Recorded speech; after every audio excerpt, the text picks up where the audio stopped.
In this second part, having understood the concepts of shapefile and geodatabase, we can learn how to create these types of databases. For this purpose, we use the ArcCatalog tool. In terms of interface, ArcCatalog can take the form of a panel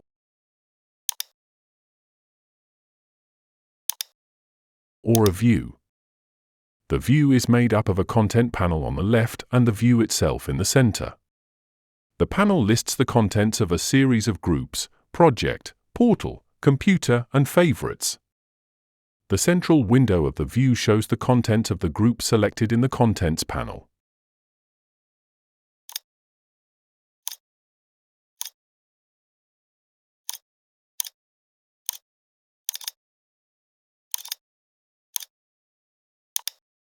When the selection in the Content panel allows you to see the feature classes or shapefiles, you can open the Details panel. This panel shows 3 tabs that allow you to view the metadata: Geography or attribute table of the selected element in the panel immediately to its left.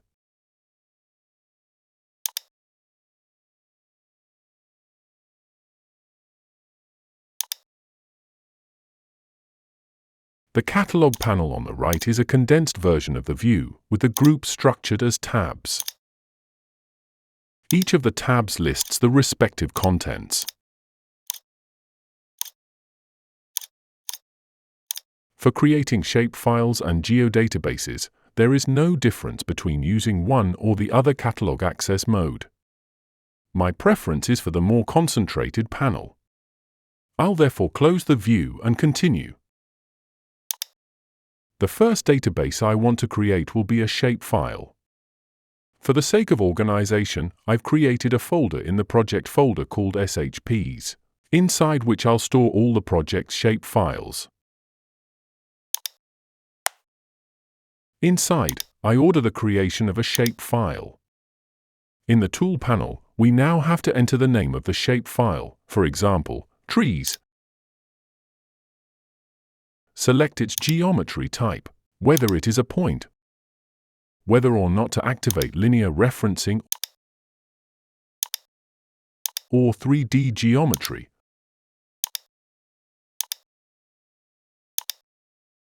and the coordinate system.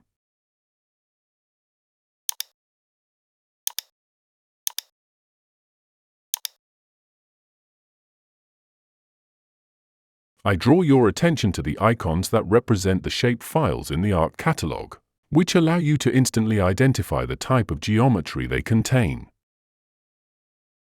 If you now use Windows Explorer to check the contents of the SHPs folder, you'll see that the shapefile isn't a single file, but a series of files. The number of files that make up a shapefile is variable, and each one plays its particular role. This means that they should not be deleted, copied, or renamed individually, otherwise, their content will be lost. A shapefile must contain the SHP, SHX, and DBF extension files.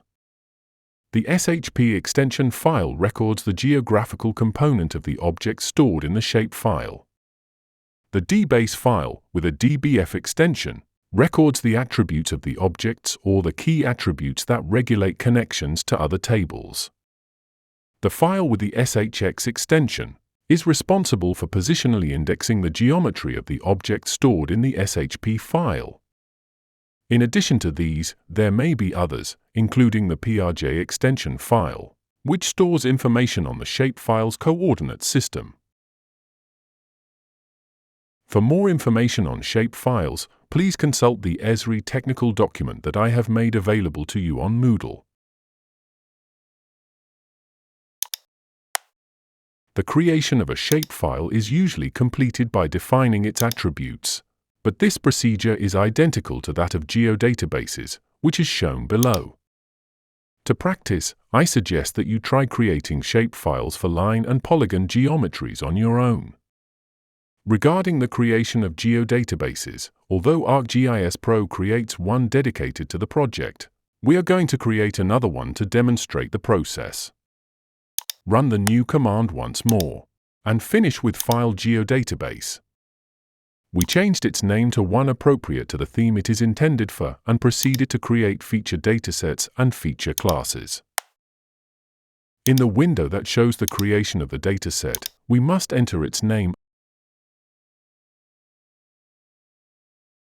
and the respective coordinate system.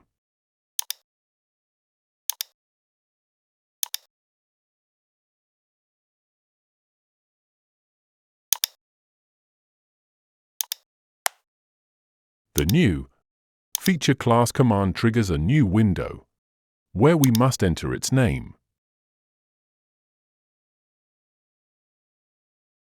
an optional alternative name,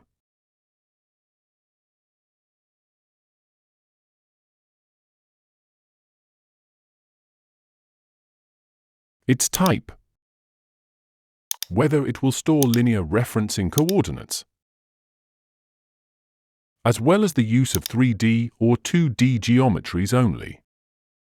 About type, note that we not only have the geometry of the types available in the shapefiles, but also the 3D object types, annotations, and dimensions.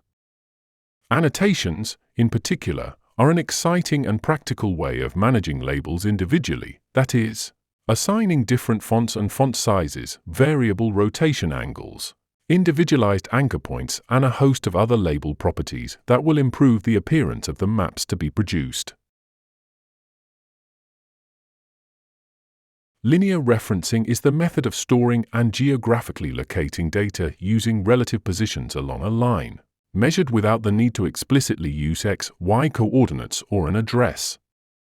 For example, the location of a service station at kilometer 40 on the A1 freeway, or the location of a dangerous section at kilometer 60 with a length of 1,200 meters.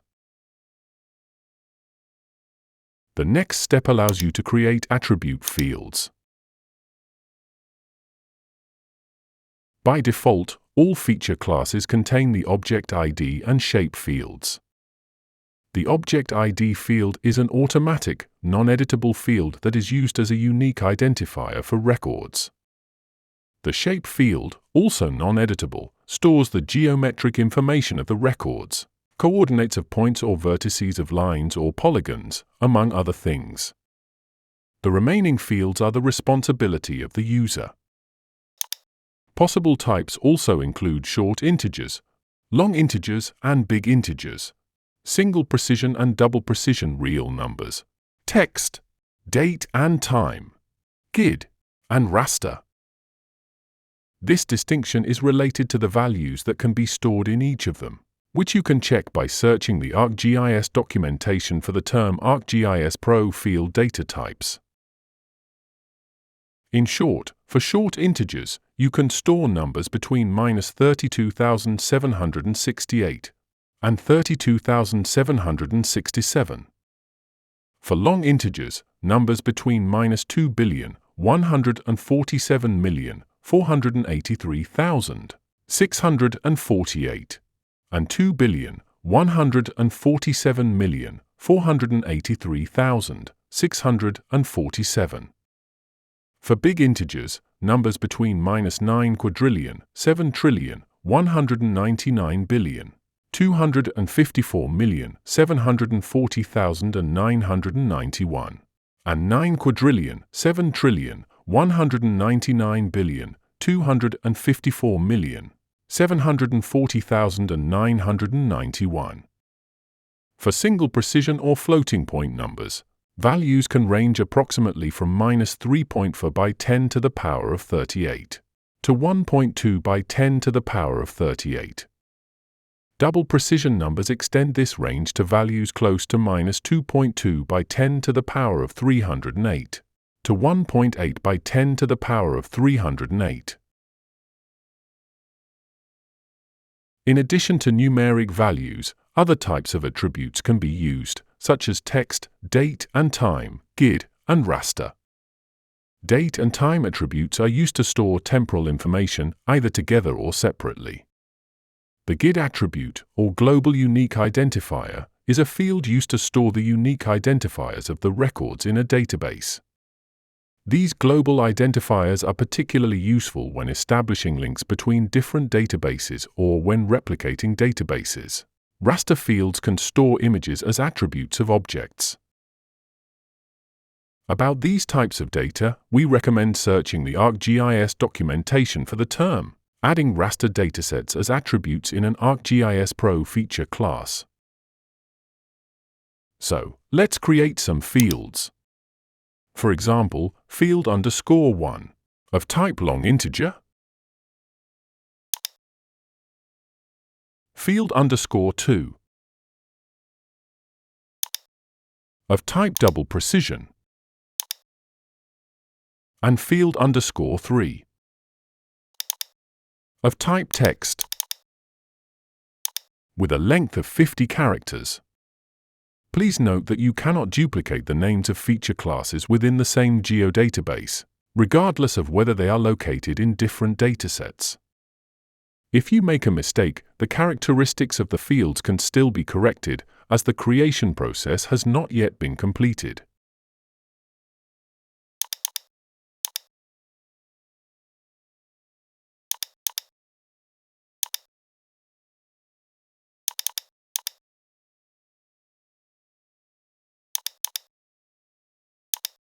Once you've finished creating the feature class, you can make some changes, as I'll show you once we've finished the process.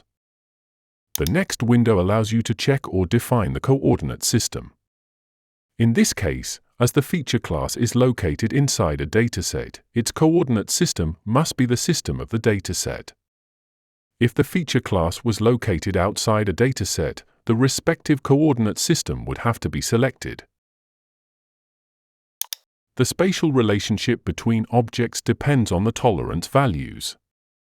All x, y, z, and m coordinates have associated tolerance values that reflect the accuracy of the coordinate data.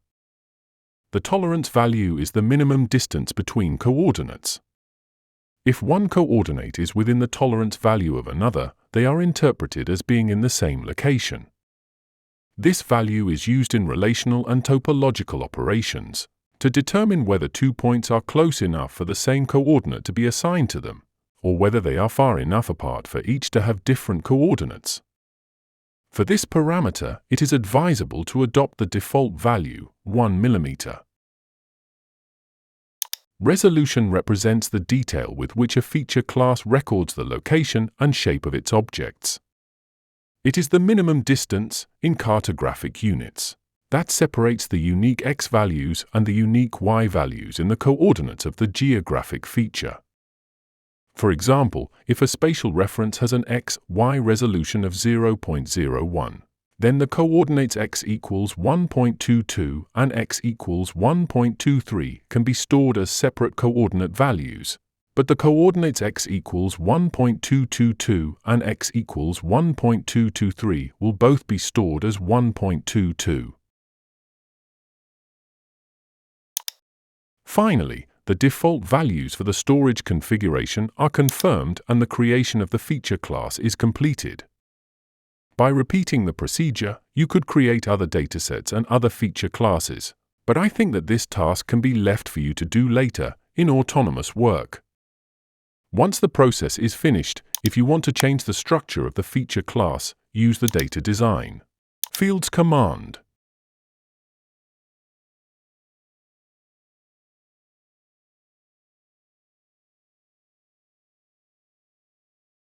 This command allows you to create new fields.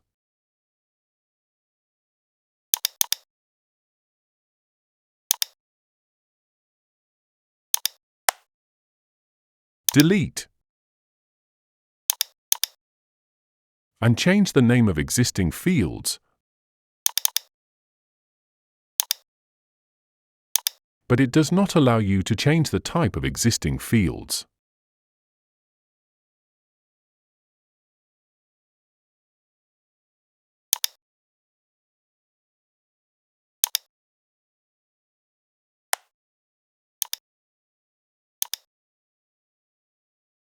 If you want to change the type of a field,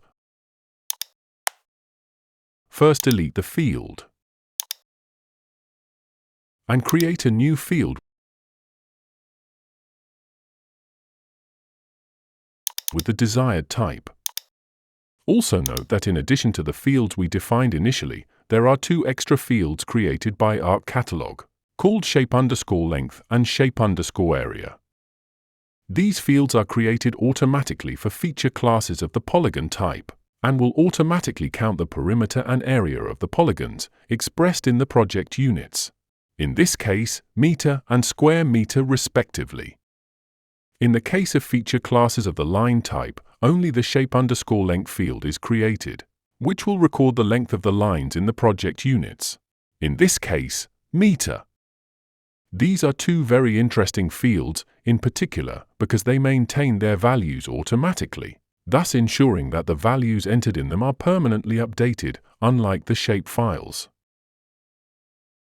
We now have to see what this new file geodatabase corresponds to at the operating system level. As you can see, the file geodatabase corresponds to a system folder with the extension GDB, inside which a series of files that make up the database itself are stored. That's all for now. See you soon.